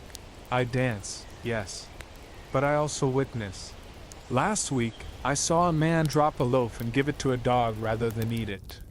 The way he smiled after, like it had cost him nothing, when it had clearly cost him all. That stayed with me longer than any coin pressed into my hand. This morning, I sat in the sun for an hour and did nothing. Just let the light find me. Just breathed. The sky was cloudless, the fig trees already beginning to spread their leaves. Children chased each other through the alley below, and for a while, it sounded like happiness. There are moments like that. Not often, but real. The men at the gathering sometimes ask me where I am from. They want to imagine something exotic. Waterfalls, mountains, a village full of flutes and color. I let them. I tell them what they want to hear. It doesn't matter. What matters is that I am here now, walking these streets, breathing this air, watching this spring unfold like the soft bend of a wrist mid-dance. I know I will not stay in Athens forever. There are other cities, other places that might take me in. But part of me has taken root here, shallow perhaps, but present. The stones beneath my feet are worn smooth from centuries of sandals. The breeze carries songs older than any name I've ever had. The city forgets me each morning, but I remember it. Every corner, every crack in the walls, every smile that held a second meaning. I dance at dusk, and in the dark no one knows where I end and the shadow begins. But I carry spring in my steps, and the rhythm never leaves me. Chapter 14. The Courtyard Gathering. Springtime in ancient Athens, told through the shared voices and quiet rhythms of neighbors gathered around a cracked courtyard, where food, stories, and everyday survival bring lives together for a fleeting moment of peace. The sun touched every wall of the courtyard by late morning. It came slowly, sliding over rooftops, warming the top of the cistern, reaching the cracks in the plaster like a gentle hand. The shadows shifted. The dust turned golden. One by one, the neighbors arrived, not summoned, not scheduled, just drawn out by the warmth, by habit, by something softer than obligation.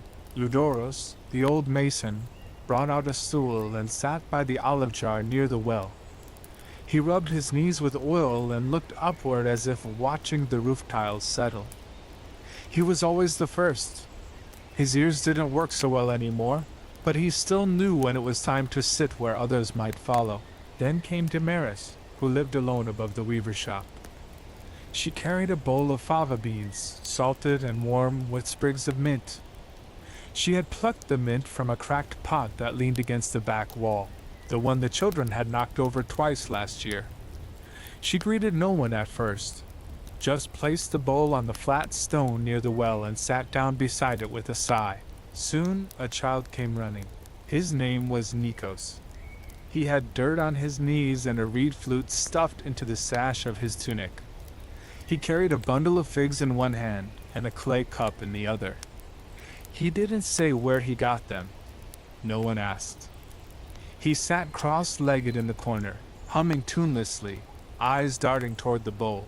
From the doorway of the lower room, Karis appeared, carrying a basket of boiled eggs dyed with crushed beets. Her apron was smeared with flour, and she wiped her hands on it before placing the eggs down next to the beans. She nodded at Eudoros. He nodded back. Neither of them spoke for a long time, but there was recognition between them, a kind of wordless respect shaped by years of carrying and enduring. Voices began to rise, slowly, gently, like the sound of water beginning to boil. Timaeus the cobbler emerged next, scratching at the back of his neck and squinting at the sun. He brought nothing, but that was understood. His youngest had been ill all winter, and what little money he made went toward honey, sage, and whatever tincture the healer offered that week. Still, he sat down on the edge of the cistern, near the cracked mosaic of a dolphin, and offered a joke about the rooster next door that never crowed before sunrise. The others laughed, not because it was particularly funny, but because it felt good to do so.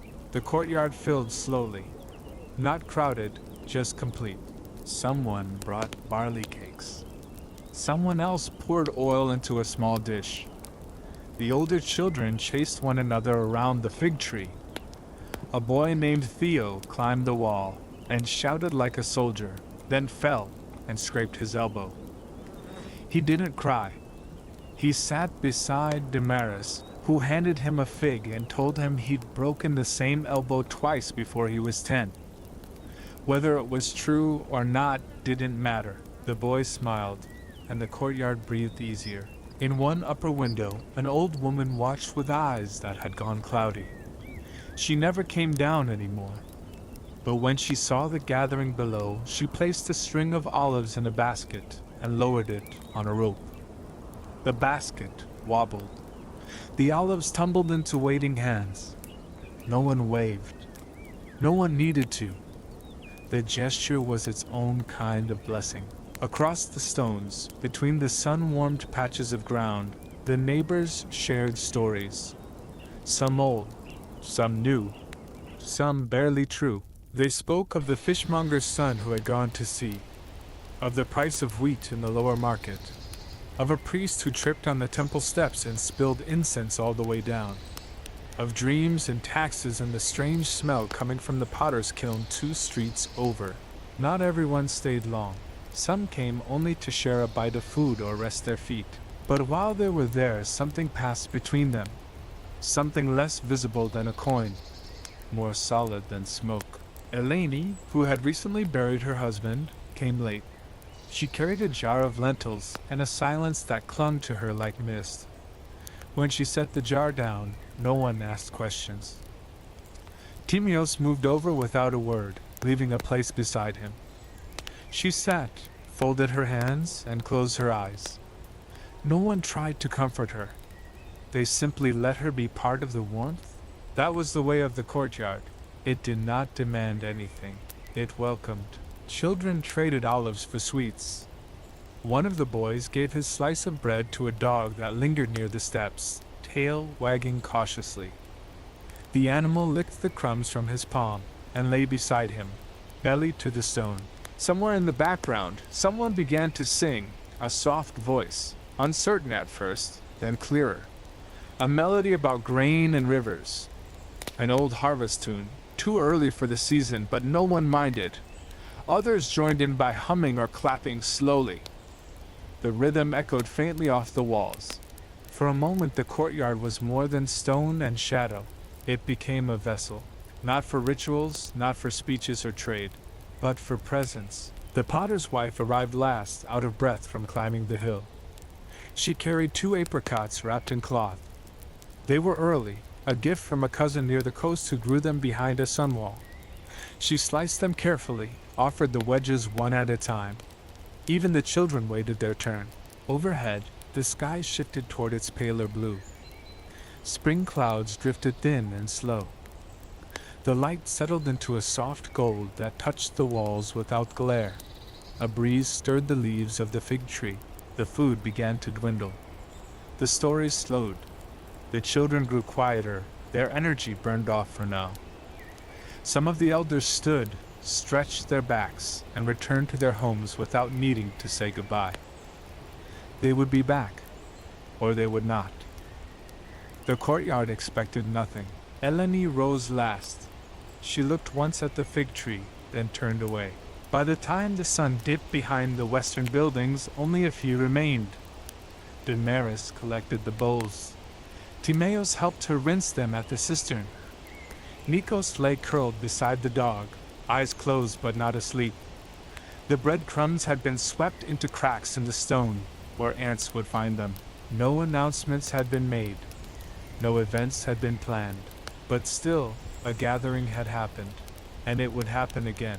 Because people need each other, even when they don't say it aloud. Because in a city as loud and wide and complicated as Athens, there must be places where things are simple. Where time is measured by stories told in the shade and children laughing in circles. Where someone will hand you a fig without asking your name. That is what the courtyard was. Not a place of ceremony, but of small offerings. Of warm stones and shared shade. Of cracked bowls passed hand to hand. Of spring unfolding not in grand rituals, but in footsteps, quiet ones, leading back to each other. Chapter 15. Nightfall in the Garden of Stones. Springtime in ancient Athens, seen through the voice of a grave tender walking among the resting places at the edge of the city, where the flowers bloom, the names fade, and the quiet endures. The air is different out here. Not because it's colder, though it often is, but because it carries less urgency. Fewer voices reach this far from the city center. The roads grow quiet. The market noise fades. By the time one walks the final rise beyond the Keramerkos, there is only wind, birdsong, and the low rustle of the grasses that grow between the stones. I work here. The cemetery has no gates. Only a stone path bordered by dry-leaf laurels leading to fields of grave markers, some tall and carved, others simple, worn smooth by wind and time. There are monuments here that speak in marble, figures of sons lost young, mothers in veils, warriors with shields resting by their feet. But many more graves have no image, just a name, just a date. Sometimes not even that. My name is Nostradamus. I tend this place. I sweep the steps of family tombs. I pull weeds that creep around the footstones. I refill the offering basins with clean water. I speak when spoken to, and listen when no one else is willing to stay long. Most people visit at dawn or dusk, if they come at all. In spring, there are more of them. Women with baskets of violets, men bearing olives or small flasks of wine. They walk slowly. Some talk to the stones. Some sit without speaking. Others just leave what they brought, touch the marker once, and go. They pass me without much notice. That is how I prefer it. The dead do not ask for attention. They ask for presence, for care, for someone to remember that beneath the soil a story once lived. That is what I offer. Not answers, not prayers, just the quiet tending of what remains. Spring changes this place. The grass grows taller. Wildflowers bloom at the edges of the pathways. Poppies burst red among the white limestone. Bees drift from flower to flower, unaware of names, unmoved by sorrow. The fig trees swell again. Their branches cast moving shadows across the older stones, like fingers brushing over a memory that no longer holds shape. I walk these paths every morning and evening. I carry a broom, a cloth, a jar of oil. I wear plain sandals and a tunic patched at the knee. My hands bear the scent of rosemary and dust.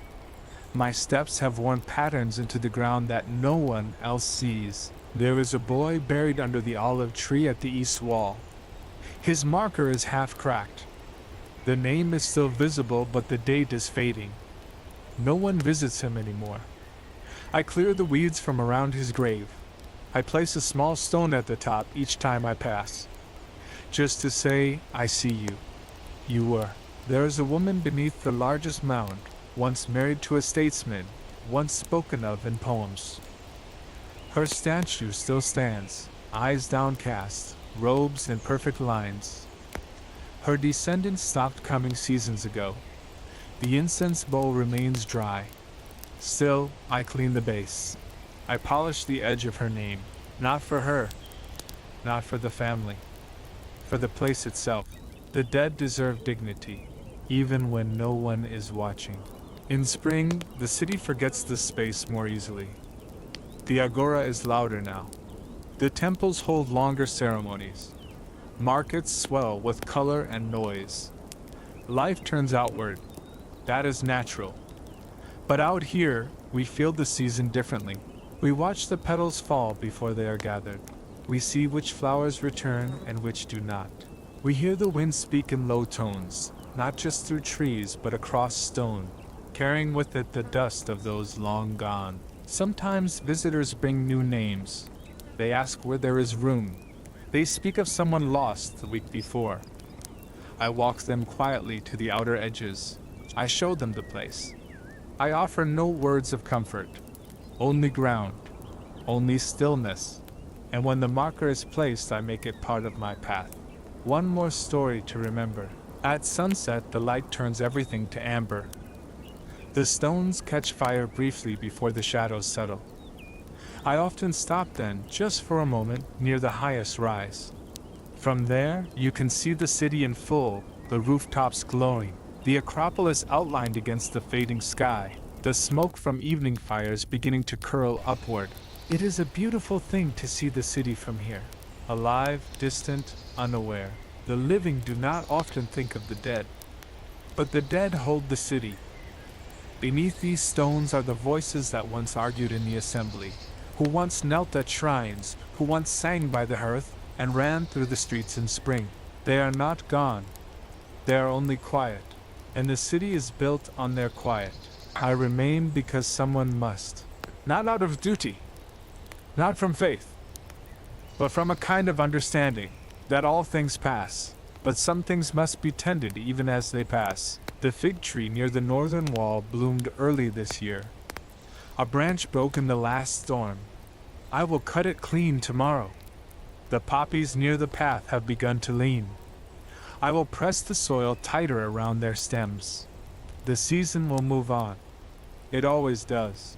But before it does, I will walk once more among the names. I will kneel beside a marker no one visits and brush the moss from its edge. I will light a small oil lamp and place it near the stone.